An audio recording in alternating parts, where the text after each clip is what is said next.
Halo semua, perkenalkan saya Maria Fernanda Meliana dari kelas 20C1 Sistem Informasi Universitas Duta Bangsa Surakarta.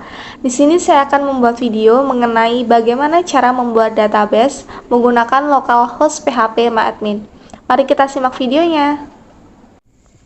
Baik, langsung kita mulai saja. Pertama kita harus mengaktifkan Control cmpanel. Kita aktifkan di bagian Apache dan MySQL. Kalau sudah, kita langsung menuju Chrome. Kita buka localhost PHP MyAdmin. Kita langsung buat database-nya. Di sini saya akan buat dengan nama Maria Penjualan.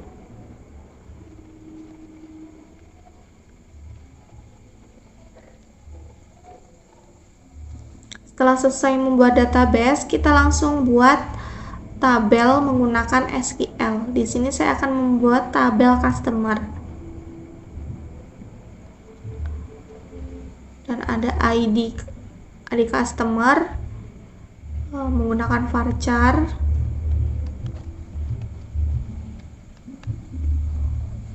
Di sini ID customer sebagai primary key. Lalu ada nama customer menggunakan varchar, masih sama. Not null, alamat menggunakan teks. Kalau sudah, jangan lupa ditutup kurung. Lalu kita kirim.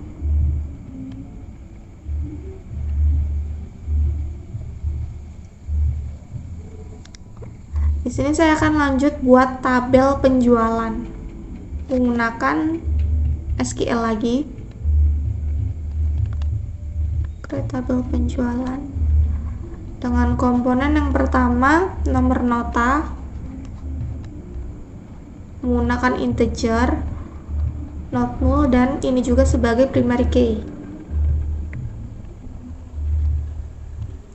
Kedua ada ID customer menggunakan integer juga. Sebentar, karena tadi di sini saya menggunakan varchar karena ID customernya akan menggunakan huruf, bukan berupa angka saja. Lalu ada kode barang. Di sini kode barangnya saya menggunakan integer. Lalu ada tanggal penjualan menggunakan date.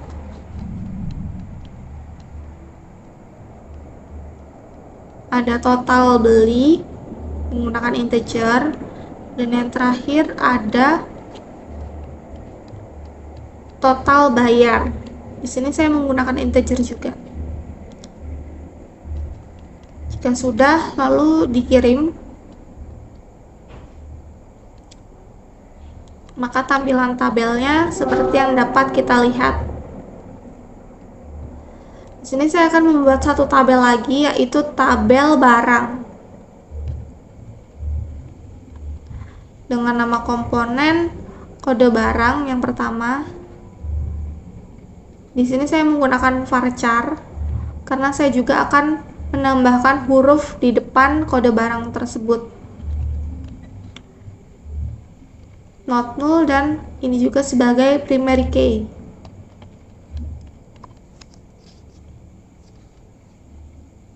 Yang kedua ada nama barang. Nama barang saya menggunakan varchar.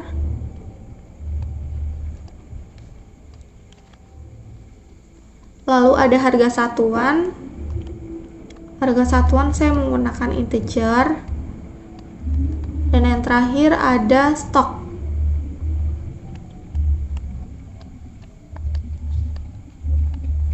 Maaf, salah. Stok.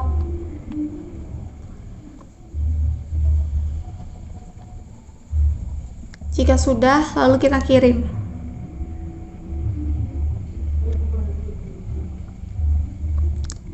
Seperti yang dapat dilihat, berikut tampilan tabelnya. Lalu di sini saya akan mengubah ID customer pada penjualan karena saya akan menggunakan huruf di depan kode tersebut. maaf, kode barang yang saya ganti ya. Di sini sudah terganti menjadi varchar. Langsung aja kita isi tabel yang sudah kita buat tadi.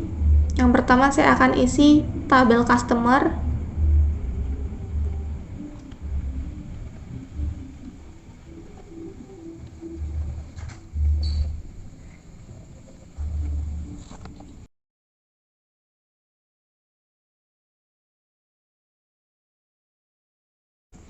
Jika sudah kita isi, tampilannya akan seperti berikut.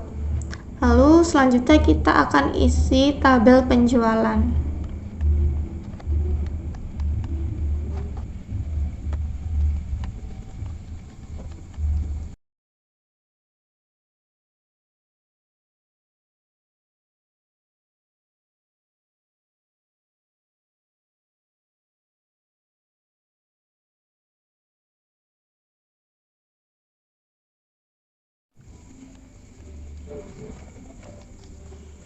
Jika sudah terisi, tabelnya akan seperti gambar berikut. Lalu kita akan isi tabel barang.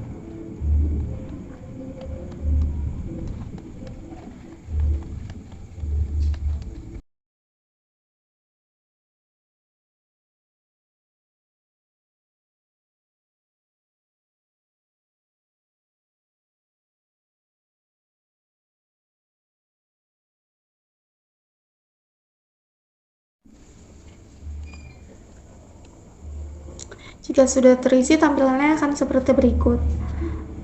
Selanjutnya, kita akan menggunakan beberapa query dalam SQL. Yang pertama, saya akan menggunakan query untuk menggabungkan tabel customer dengan tabel penjualan. Di sini kita klik natural join buat menggabungkan, lalu kirim.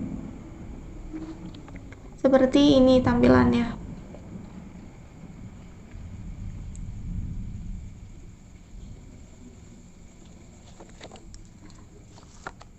Lalu yang kedua, saya akan menggunakan query untuk tabel penjualan. Di sini saya akan mencari total penjualan tahun 2022.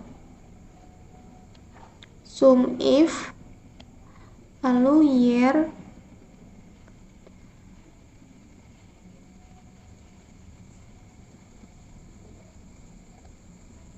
total penjualan,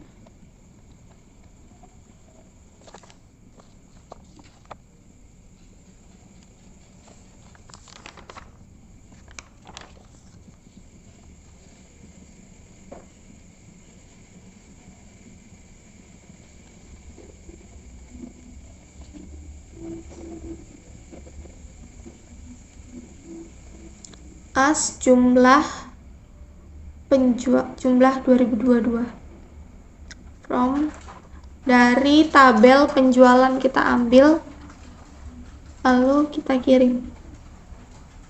Seperti ini tampilannya, jumlah penjualan 2022 sebanyak 100.000. Selanjutnya kita akan menggunakan query untuk menentukan untuk mencari total penjualan dengan menambahkan ID customer. Di sini saya akan langsung ketik select ID customer, sum if year, total penjualan,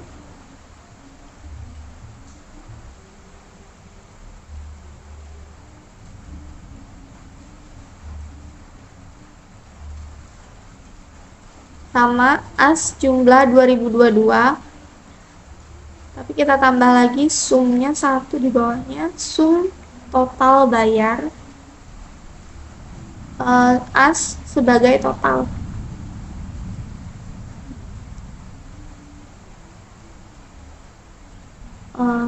From penjualan, kita mengambil dari tabel penjualan, lalu group by ID pelanggan, ID customer, maaf ya, lalu kirim. Seperti ini, menjadi ada ID customer-nya bukan hanya jumlah barang, jumlah penjualan. Di sini selanjutnya saya akan menggunakan query untuk mencari total, masih sama sebelumnya, tapi saya menambahkan nama customer, bukan hanya ID customer saja. Pertama, klik select ID customer, nama customer, sum if year, tanggal penjualan sama dengan 2022.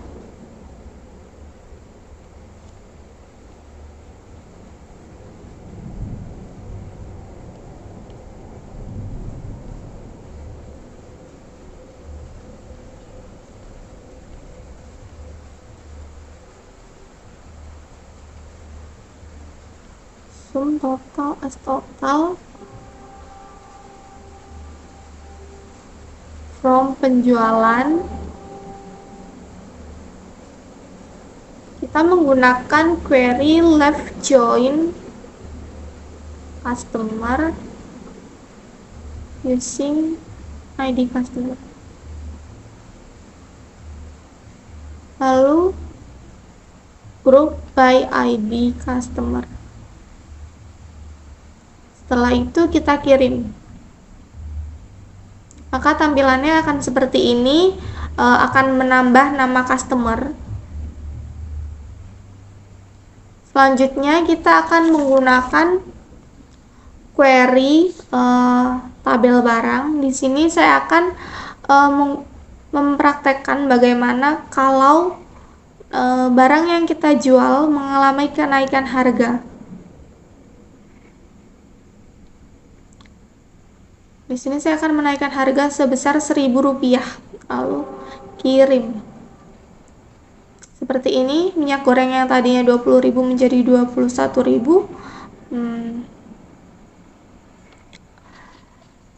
Selanjutnya, saya akan menggunakan query untuk mengetahui diskon jikalau ada diskon. Di sini saya akan memberi diskon sebesar Rp500.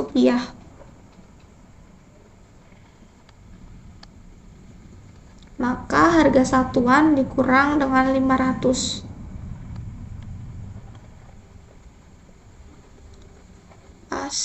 Harga diskon from barang. Limitnya kita buat 3 aja. Lalu kirim, maka tampilannya akan seperti ini. Minyak goreng yang mendapat diskon 500, mie instan, dan air mineral.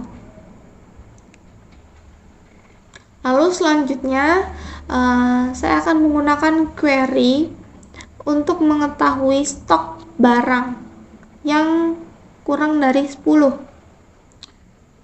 Pertama, nama barang, stock from barang, where stock kurang 10, limitnya 3. Lalu kirim. Di sini sepertinya tidak ada barang dengan stok kurang dari 10. Kita coba ganti. Barang, stok from barang, where stock, kita ganti menjadi kurang dari 15. Kirim. Nah, ada air mineral dan susu yang memiliki stok kurang dari 15. Selanjutnya kita akan menggunakan query untuk mengetahui harga barang yang memiliki harga antara Rp3.000 sampai Rp10.000. Di sini saya menggunakan query between 3.000.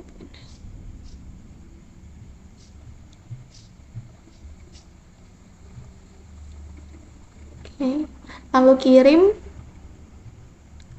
Hasilnya seperti ini.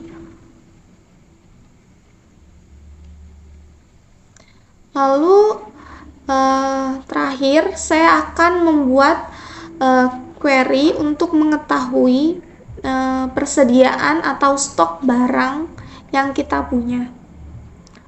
Di sini saya akan menggunakan case when stock sama dengan 0, maka barangnya habis. Lalu when stock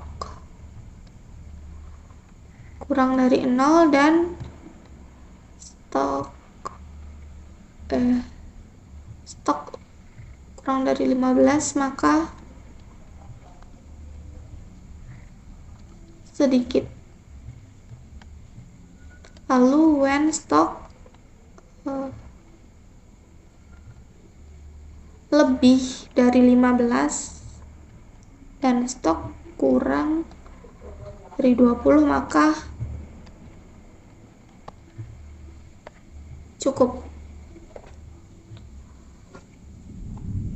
Selain itu berarti barang banyak. And status stock from tabel barang ya.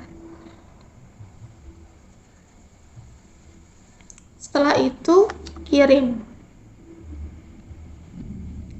Seperti ini tampilannya, stoknya terlihat dengan status stoknya masing-masing.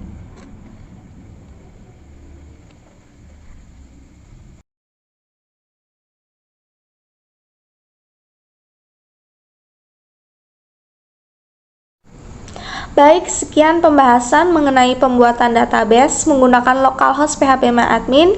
Kurang lebihnya saya mohon maaf. Semoga video ini dapat bermanfaat bagi teman-teman semua. Terima kasih.